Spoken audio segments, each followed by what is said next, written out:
आदरणीय मित्रों, आपको प्रेम भरा नमस्कार। आप सभी जो हमारे नियमित दर्शक हैं, उन्हें मैं धन्यवाद देना चाहता हूं कि आप प्रतिदिन हमारे साथ इस कार्यक्रम में साथ होते हैं तथा मैं आपके साथ अपने सभी नए दर्शकों का भी इस धारावाहिक बाइबल अध्ययन में स्वागत करता हूं। जैसे कि आप जानते हैं कि हम इन दिनों नीति वचन से अध्ययन कर रहे हैं और बुद्धि, ज्ञान, समझ के विषय में हम परमेश्वर के वचन की बातों पर अपने ध्यान को केंद्रित करें हैं। परमेश्वर को जानना, उसकी बातों को जानने के लिए समय देना और परिश्रम करना तथा उस पर चलने का निश्चय करना ही बुद्धि, ज्ञान और समझ है। हम देख रहे हैं कि परमेश्वर की बातों को बुद्धि की बातें कहा गया है और इसके विपरीत व्यवहार को भी हमें बताया जा रहा है तथा दोनों ही बातों को स्त्रीलिंग के रूप में या शब्दों में प्रकट किया गया है। दोस्तों, यह एक तुलनात्मक शिक्षा है जो प्रकट करती है कि आप किसके प्रति आकर्षित होते हैं। दोनों ही बातें एक मनुष्य को अपनी ओर आकर्षित करती हैं, पर यह आप पर या एक मनुष्य पर निर्भर करता है कि आप स्वयं किसकी ओर जाना चाहते हैं। मनुष्य का मन या हृदय उसे उस आकर्षण के प्रति निर्णय लेने में अगुवाई करता है जिसकी ओर आप आकर्षित होते हैं। आप ही निर्धारित करते हैं कि आपको किसकी ओर जाना है, किसे चुनना है और किसे अपने गले का हार बनाना है। दोस्तों, यह निर्णय इस बात को निर्धारित करता है कि आपका मन या हृदय किसको चाहता है, सही राह को या गलत राह को। आप केवल उसी की ओर जाएंगे जिसे आप चाहते हैं या जिसे आप अपनाना चाहते हैं। यह निर्णय कठिन नहीं है, बस आपकी चाहत पर निर्भर करता है कि आपके हृदय में किस बात के प्रति अभिलाषा है। पर यदि आपके मन या हृदय में गलत बातों के लिए चाहत है, तो आपके लिए सही मार्ग पर चलना या चलने का निर्णय लेना बहुत कठिन होगा। इसलिए जानते हैं कि कैसे हम सही मार्ग में चल सकते हैं और इसलिए हम अपने अध्ययन में आगे बढ़ते हैं। मित्रों, आइए आज हम अपने अध्ययन में आगे बढ़ें और नीति वचन की पुस्तक 4 अध्याय उसके 7 पद को पढ़ें। यहाँ पर इस प्रकार से लिखा है, बुद्धि श्रेष्ठ है, इसलिए उसकी प्राप्ति के लिए यत्न कर। जो कुछ तू प्राप्त करे उसे प्राप्त तो कर, परंतु समझ की प्राप्ति का यत्न घटने ना पाए। देखिए, बुद्धि क्या है? यह सांसारिक ज्ञान नहीं है, कंप्यूटर बुद्धि नहीं है। यह ज्ञान का उचित उपयोग करने की बुद्धि और समझ है और उसके प्रति प्रेम है। आज इसकी मनुष्य को अत्यधिक आवश्यकता है। आज की शिक्षा संतोषजनक इसलिए नहीं है क्योंकि उसका तरीका गलत है। यहाँ महत्वपूर्ण बात यह है कि हमें बुद्धि देना है। यह कैसी महत्वपूर्ण बात है? नीति वचन 4 उसके 8 और 9 पद में लिखा है, उसकी बड़ाई कर, वह तुझको बढ़ाएगी। जब तू उससे लिपट जाए तब वह तेरी महिमा करेगी। वह तेरे सिर पर शोभायमान भूषण बांधेगी और तुझे सुंदर मुकुट देगी। यहाँ ध्यान देने योग्य बात है कि बुद्धि से वैसा ही प्रेम किया जाए जैसा मनुष्य एक स्त्री से करता है।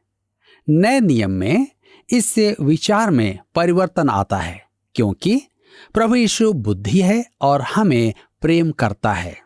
मित्रों, हमारे आज के युग में कठिनाई बाइबल से उत्पन्न समस्याओं के कारण नहीं है, परंतु इसलिए है कि मनुष्य में परमेश्वर और परमेश्वर की बातों के प्रति लगाव और लालसा नहीं है।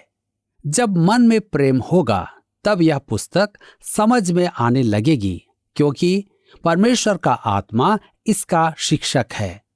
नीति वचन 4 के 10 में लिखा है, हे मेरे पुत्र, मेरी बातें सुनकर ग्रहण कर, तब तू बहुत वर्ष तक जीवित रहेगा। यहाँ पर मुझे ऐसा लगता है कि बतशेबा सुलेमान को शिक्षा दे रही है। नीति वचन 4 उसके 11 और 12 पद में आगे लिखा हुआ है, मैंने तुझे बुद्धि का मार्ग बताया है और सिधाई के पथ पर चलाया है। चलने में तुझे रोक टोक ना होगी और चाहे तू दौड़े तो भी ठोकर ना खाएगा। शिक्षा को पकड़े रह, उसे छोड़ ना दे, उसकी रक्षा कर, क्योंकि वही तेरा जीवन है। युवकों के लिए बुद्धि की खोज करने की यह एक अद्भुत पुकार है। शिक्षा को पकड़े रह, उसे छोड़ न दे। यह सर्वोच्च प्राथमिकता है। जितना हो सके ज्ञान ग्रहण करो। नीति वचन 4 उसके 14 और 15 पद में हम आगे पढ़ते हैं, दुष्टों की बाट में पांव न धरना और न बुरे लोगों के मार्ग पर चलना। उसे छोड़ दे, उसके पास से भी न चल, उसके निकट से मुड़कर आगे बढ़ जा। मेरे मित्रों, हम पहले देख चुके हैं कि इस पुस्तक में दुष्ट के विरुद्ध चेतावनी दी गई है और पराई स्त्री से संभलने का आग्रह किया गया है। हम देखेंगे कि इसका अभिप्राय आत्मिकता से भी है। आपको स्मरण होगा कि नीति वचन दुष्ट जन और पराई स्त्री अर्थात वेश्या से दूर रहने की चेतावनी देते हैं और मेरे विचार में इसका आत्मिक परिप्रेक्ष्य भी है। आइए हम पढ़ें नीति वचन 4 उसके 16 और 17 पद में लिखा है, क्योंकि दुष्ट लोग यदि बुराई न करें तो उनको नींद नहीं आती, और जब तक वे किसी को ठोकर न खिलाएं तब तक उन्हें नींद नहीं मिलती। वे तो दुष्टता से कमाई हुई रोटी खाते और उपद्रव के द्वारा पाया हुआ दाख मधु पीते हैं। यह दुष्ट जन और पराई स्त्री के जीवन का प्रदर्शन है। वे बुरा किए बिना आराम से सो भी नहीं पाते हैं। आप अपराधों का समाचार पढ़कर कहते हैं, कोई ऐसा कैसे कर सकता है? कोई स्त्री ऐसा जीवन कैसे जी सकती है? वे अपने मन को कैसे समझा सकते हैं कि ऐसा करें? मेरे मित्रों, यदि वे बुराई न करें तो उन्हें शांति नहीं मिलती है। हम नहीं जानते कि मनुष्य का मन पाप में कितना गहरा उतर सकता है। दुष्टता की कल्पना में मनुष्य का मन कुछ नहीं छोड़ता है। हमें यह नहीं भूलना है कि हम इस संसार में ऐसे मनुष्यों से कंधा मिलाकर चल रहे हैं जो सब के सब अच्छे नहीं हैं। निसंदेह कुछ लोग बहुत अच्छे होते हैं, परंतु हमें मनुष्यों से भेंट करते समय सावधान रहना है। मैं सदैव यही प्रार्थना करता था, हे प्रभु, आज मैं नए नए लोगों से भेंट करूंगा और उनमें से कुछ की मैं सहायता भी कर पाऊंगा। उनमें से कुछ मुझे दुख भी पहुंचाना चाहेंगे। अंतर पहचानने में मेरी सहायता करना। जिसकी मुझे सहायता करना है उसके गले में बाहें डालने, और जिससे बचना है अर्थात जो मुझे हानि पहुंचाना चाहे उन्हें पहचानने में मेरी सहायता करना। मेरे विचार में हमें अपने इस संसार को पहचानना महत्वपूर्ण है। मैंने सीखा है कि कुछ लोग सच्चे मित्र बनते हैं और मैं उनके लिए परमेश्वर का धन्यवाद करता हूं। ऐसे ही मित्रों ने मेरी टीवी सेवा को संभव बनाया है। कुछ ऐसे मनुष्य भी हैं जिन्होंने मेरी सेवा को नष्ट करना चाहा है, परंतु वे विश्वासी होने का दावा करते हैं। उनकी मानसिकता को समझना कठिन है। मनुष्य का मन भरोसे के योग्य नहीं है। जी हां, हमें अत्यधिक सावधान रहना है। हमें अपने दैनिक जीवन में मनुष्यों से भेंट करते समय समझ की आवश्यकता है। नीति वचन 4 के 18 में लिखा है, परंतु धर्मियों की चाल उस चमकती हुई ज्योति के समान है जिसका प्रकाश दोपहर तक अधिक अधिक बढ़ता रहता है। आप ऐसे अद्भुत पवित्र जनों से भेंट करेंगे, परंतु अब दूसरा पक्ष देखिए। नीति वचन 4 के 19 में लिखा है, दुष्टों का मार्ग घोर अंधकारमय है, वे नहीं जानते कि वे किस से ठोकर खाते हैं। जी हां, दो मार्ग हैं जो एक दूसरे के विपरीत हैं। एक धर्मियों का मार्ग जिसे चमकती हुई ज्योति कहा गया है, जो सिद्ध दिन तक बढ़ता जाता है। दूसरा दुष्टों का मार्ग है जो अंधकार का है। यह उस चौड़े मार्ग का स्मरण करता है जिसके लिए प्रभु यीशु ने कहा था, और मेरे विचार में उसका अर्थ गलत निकाला जाता है। मुझे स्मरण है कि हमें बाल्यकाल में चौड़े मार्ग और सकेत मार्ग के बारे में सिखाया जाता था। यदि मुझसे पूछा जाता कि मैं किस मार्ग पर चलना चाहूंगा, तो मैं कहता चौड़े मार्ग पर अधिक आनंद प्राप्त होता है। दुर्भाग्य से हमें चौड़े मार्ग का यही चित्रण दिखाया जाता है। ऐसा नहीं है। आज चौड़ा रास्ता निश्चय ही चौड़ा है। वहां भीड़ उपस्थित है और मेला लगा हुआ है। उसमें दैहिक लालसाओं की पूर्ति की जाती है। उसे स्वतंत्रता का मार्ग कहा जाता है।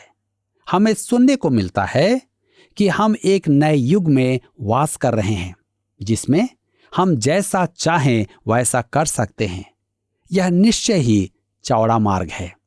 यह मार्ग आरंभ में ही चौड़ा है, परंतु ध्यान दे, यह शनय शनय सकेत और सकरा होता जाता है। दुष्ट का मार्ग घोर अंधकार है। मेरे मित्रों, प्रवेश के स्थान पर तो बहुत उजियाला है, परंतु दूर चलने पर अंधकार हो जाता है। वहां चलने वाले जानते भी नहीं कि कहां ठोकर खाते हैं। यीशु ने इसी चौड़े मार्ग का उल्लेख किया था। यह ऐसा है जैसे आप किसी चौड़ी सुरंग में प्रवेश करें और वह आगे चलकर सकरी होती जाए। इसके विपरीत सकेत मार्ग का प्रवेश सकरा है। प्रभु यीशु ने कहा यूहन्ना रचित सुसमाचार 14 अध्याय उसके 6 पद में, मार्ग मैं हूं। यह इतना सकेत है कि एक बार में एक ही व्यक्ति प्रवेश कर पाता है और एक ही व्यक्ति प्रभु यीशु इसका द्वार है। यीशु के बिना पिता के पास कोई नहीं आ सकता। इससे अधिक सकेत मार्ग अन्य कोई नहीं। प्रेरितों के काम 4 अध्याय के 12 पद में पतरस कहता है, और किसी दूसरे के द्वारा उद्धार नहीं, क्योंकि स्वर्ग के नीचे मनुष्यों में और कोई दूसरा नाम नहीं दिया गया जिसके द्वारा हम उद्धार पा सकें। यूहन्ना 10 अध्याय उसके 9 पद में यीशु ने कहा, द्वार मैं हूं। यदि कोई मेरे द्वारा भीतर प्रवेश करे तो उद्धार पाएगा और भीतर बाहर आया जाया करेगा और चारा पाएगा। प्रवेश द्वार सकेत है, परंतु प्रवेश करने के बाद मार्ग चौड़ा हो जाता है और बहुतायत के जीवन की ओर ले जाता है और अंत में स्वर्ग के प्रकाश तक पहुंचाता है। मेरे मित्रों, हमें सुरंग के सकेत भाग से प्रवेश करना है, जहां लिखा है प्रभु यीशु मसीह। नीति वचन के इन पदों से हमें यही चित्र दिखाई देता है। 2 मार्ग हैं, धर्मी जन का मार्ग और दुष्ट का मार्ग। हम इस विषय में इस पुस्तक में और अधिक अध्ययन करेंगे। अध्याय 16 में चौड़े मार्ग का वर्णन किया गया है। नीति वचन 16 उसके 25 में लिखा है, ऐसा भी मार्ग है जो मनुष्य को सीधा देख पड़ता है, परंतु उसके अंत में मृत्यु ही मिलती है। नीति वचन 4 उसके 20 से 22 पद में आगे लिखा है, हे मेरे पुत्र, मेरे वचन ध्यान धर के सुन और अपना कान मेरी बातों पर लगा। इनको अपनी आंखों की ओट न होने दे, वरन अपने मन में धारण कर, क्योंकि जिनको वे प्राप्त होती हैं वे उनके जीवित रहने का और उनके सारे शरीर के चंगे रहने का कारण होती हैं। परमेश्वर के वचन के विषय में भजनकार कहता है, भजन संहिता 119 के 11 में, मैंने तेरे वचन को अपने हृदय में रख छोड़ा है कि तेरे विरुद्ध पाप न करूं। परमेश्वर के वचन जीवन के वचन हैं। किसी महापुरुष के बारे में कहा जाता था कि उसके वचन को काटे तो उसमें से खून बहेगा। परमेश्वर के वचन के लिए यह सच है। वे जीवित वचन है। यदि आप उसे काटेंगे तो लहू बहेगा। जिनको वे प्राप्त होती हैं वे उनके जीवित रहने का और उनके सारे शरीर के चंगे होने का कारण होता है। वे आपको जीवन और ज्योति प्रदान करती हैं। यह सब परमेश्वर के वचन से होता है। अब यह नीति वचन के सर्वोत्तम पदों में से एक है। तो आइए पढ़ें नीति वचन 4 उसके 23। यहां पर लिखा है, सबसे अधिक अपने मन की रक्षा कर, क्योंकि जीवन का मूल स्रोत वही है। जी हां, यत्न से अपने मन की रक्षा कर। यह बहुत ही महत्वपूर्ण विषय है, क्योंकि जीवन का मूल स्रोत वही है। देह का जीवन लहू में है और हृदय लहू को चलाता है। विलियम हार्वे ने तो 17वीं शताब्दी में खोज की थी कि शरीर में रक्त प्रवाह होता है और आयुर्विज्ञान में क्रांति आई। परंतु नीति वचन में तो 2700 वर्ष पूर्व ही कहा गया है कि जीवन का मूल स्रोत हृदय है। हृदय मनुष्य के अंतरम भाग का प्रतीक है। मत्ती रचित सुसमाचार 15 अध्याय उसके 19 पद में यीशु ने कहा, क्योंकि कुचिंता, हत्या, परस्त्रीगमन, व्यभिचार, चोरी, झूठी गवाही और निंदा मन ही से निकलती है। जी हां, मनुष्य के मन से बहुत ही घृणात्मक बातें उत्पन्न होती हैं।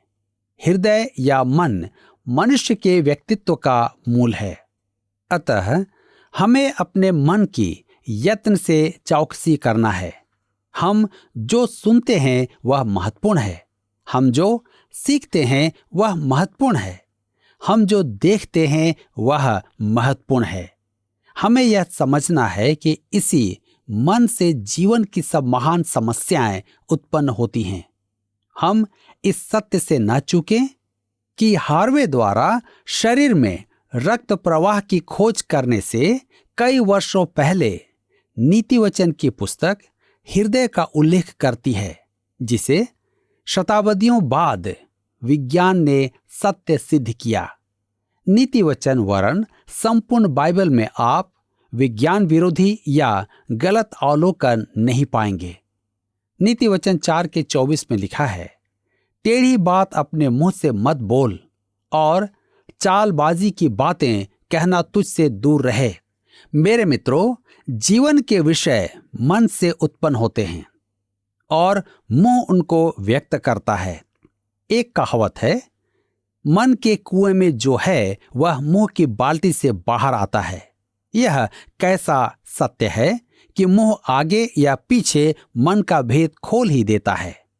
हमारा मुंह हमारा भेद खोल देता है। एक बार मैं अपनी पत्नी के साथ एक होटल में भोजन कर रहा था। वहां की परिचारिका हमारी बातें सुन रही थी। अंततः उसने कहा, आप उपदेशक हैं? मैंने आपको पहले कभी नहीं देखा, परंतु मैं टीवी पर आपके प्रवचन सुनती हूं। यह कैसी सत्य बात है। परंतु मन की चौकसी करना आवश्यक है। मन के उद्गार मुंह से बाहर आते हैं। नीति वचन 4 उसके 25 से 27 पद में लिखा है, तेरी आंखें सामने ही की ओर लगी रहें और तेरी पलकें आगे की ओर खुली रहें। अपने पांव धरने के लिए मार्ग को समथर कर और तेरे सब मार्ग ठीक रहें, ना तो दाहिनी ओर मुड़ना और ना बाईं ओर। अपने पांव को बुराई के मार्ग पर चलने से हटा ले। ओह, एक युवक को कैसा सावधान रहना चाहिए। मुझे एक व्यक्ति ने बताया कि जेल जाने के कारण उसका जीवन नष्ट हो गया है। उसका यह रिकॉर्ड हर जगह हर समय उसके विरुद्ध खड़ा हो जाता है। इस समय जब नशा युवाओं में एक आम अभ्यास है, तो युवकों को ऐसा देखना त्रासदीपूर्ण है, क्योंकि वे अपने पांव रखने के मार्ग पर विचार नहीं करते हैं। यह एक गंभीर बात है। इसी के साथ अध्याय 4 समाप्त होता है और अब हम अध्याय 5 में आते हैं। नीति वचन अध्याय 5 में देखेंगे। मित्रों, इस अध्याय को ध्यान से पढ़ें और देखें कि युवकों को अपने परिवार के लिए पवित्र जीवन जीने का परामर्श दिया जा रहा है। यह परमेश्वर के द्वारा दी गई यौन शिक्षा है। मुझे परमेश्वर की यह शिक्षा अन्य शिक्षाओं से अधिक उचित जान पड़ती है, चाहे वह मसीह क्षेत्र में ही क्यों ना हो। परमेश्वर कहता है कि परिवार के भविष्य के लिए पवित्र जीवन निर्वाह की आवश्यकता है। परिवारों में अधिकांश समस्याएं वर्तमान की अपेक्षा विवाह पूर्व के यौन संबंधों का परिणाम होती हैं। आइए देखें परमेश्वर की यौन शिक्षा। नीति वचन 5 अध्याय 1 से 2 पद में लिखा है, हे मेरे पुत्र, मेरी बुद्धि की बातों पर ध्यान दे, मेरी समझ की ओर कान लगा, जिससे तेरा विवेक सुरक्षित बना रहे और तू ज्ञान के वचनों को थामे रहे। यह फिर से युवाओं के लिए है। बुद्धि युवाओं को पुकारती है कि उसकी पाठशाला में प्रवेश करें। पिछले अध्याय में दुष्ट के विरुद्ध चेतावनी दी गई थी। इस अध्याय में पराय स्त्री के विरुद्ध चेतावनी दी गई है। वह बाहर से आने वाले अन्य जाति स्त्री होती थी और वेश्यावृत्ति करती थी। व्यवस्था के अनुसार वेश्या को पत्थरवाह किया जाना था।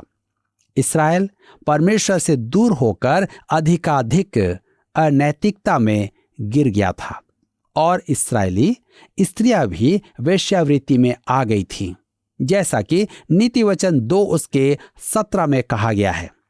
और अपनी जवानी के साथी को छोड़ देती और जो अपने परमेश्वर की वाचा को भूल जाती है। मेरे प्रियो, ऐसी स्त्री इस्राएली होकर भी पराई स्त्री मानी जाती है, क्योंकि उसका संबंध परमेश्वर से टूट चुका होता है। आज मैं उन युवाओं से पूछना चाहता हूं कि आपका जीवन क्या पवित्रता का जीवन है? क्या आप परमेश्वर की पाठशाला में परमेश्वर के वचन का पालन करते हैं?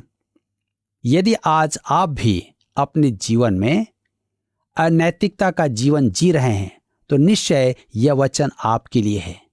आज आपके पास मौका है कि आप परमेश्वर की ओर लौट आएं, अपने पापों से पश्चाताप करें, क्योंकि परमेश्वर आपको क्षमा करना चाहता है, आपके जीवन को बदलना चाहता है, ताकि आप एक सच्चे और पवित्र व्यक्ति बन सकें।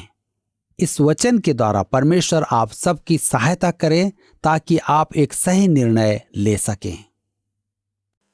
दोस्तों, एक धर्मी जीवन चमकते हुए सूर्य के समान है, जिसकी शोभा दोपहर तक बढ़ती बढ़ती चली जाती है। यदि आप एक धर्मी जीवन जीते हैं तो आपका प्रकाश सदा दूसरों को प्रकाशित करेगा। इसके आरंभ में यकीनन मुश्किल होगी, समस्याएं आएंगी, लोग आपका उपहास भी करेंगे, पर आगे चलकर आपको उसका प्रतिफल प्राप्त होगा। जब लोग आपके चरित्र को सराहेंगे, आपकी प्रशंसा परमेश्वर की ओर से होगी। बहुत सी चीजें जो हमें सही प्रतीत होती हैं, उसके अंत में या आगे सही नहीं पाई जाती है। हमारे लिए आवश्यक बिंदु यह है कि हम परमेश्वर के वचन की शिक्षा के आधार पर कार्य करते चले जाएं। वचन बताता है कि सारी बुराइयां हमारे मन से निकलती हैं, और मन अर्थात हमारा हृदय, हमारे हृदय में बुराई, पाप और सारी गलत बातें वास करती हैं। अब हमें उस पर नियंत्रण करने की आवश्यकता है। हम उसे हृदय से निकाल कर फेंक नहीं सकते, पर हम उसे मुंह से बाहर लाने से या कार्यों द्वारा बाहर लाने से रोक सकते हैं, नियंत्रित कर सकते हैं, उस पर नियंत्रण लगा सकते हैं। और इस काम में केवल परमेश्वर का वचन ही हमारी सहायता कर सकता है।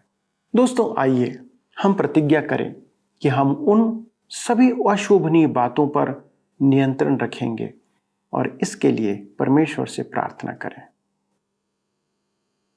हमारे स्वर्गीय पिता परमेश्वर, हम धन्यवाद देते हैं पिता आपके बेटे यीशु के नाम से इन सब अद्भुत अध्ययनों के लिए जो आपके अनुग्रह से हमें मिला है। प्रभु, धन्यवाद देते हैं हमारे इन सब प्रिय दर्शकों के लिए जो निरंतर आपके वचन से प्रेम करने के कारण, आपसे प्रेम करने के कारण इन अध्ययनों में शामिल हैं, क्योंकि प्रभु इनकी आवश्यकताओं को ये पूरी करना चाहते हैं कि ये आत्मिक तौर पर आपके सन्मुख सही पाए जाएं, विश्वास योग्य पाए जाएं। और हमारी प्रार्थना है पिता कि आप इनकी सहायता करें। विशेष तौर पे हमारी प्रार्थना है प्रभु कि आप इनके परिवारों में पिता आपसी प्रेम, भाईचारा और मैत्री को उत्पन्न करें। अनुग्रह करें पिता परमेश्वर की इनके परिवार एक मसीही परिवार का एक आदर्श नमूना बनने पाए। इनके जो भी समस्याएं हैं प्रभु, संबंधों को लेकर, आर्थिक तौर पे, बीमारी, परेशानी को लेकर, सभी को प्रभु अपने अनुग्रह से दूर करें। हर एक की जो आवश्यकता है उसके अनुसार उनके जीवन में प्रभु अपनी सामर्थ को प्रकट करें और होने दे पिता परमेश्वर की इनके जीवन से प्रभु आपको महिमा मिले। सभी बातों में आपके नाम को महिमा देते हुए विनती यीशु के नाम से मांगते हैं, आमीन।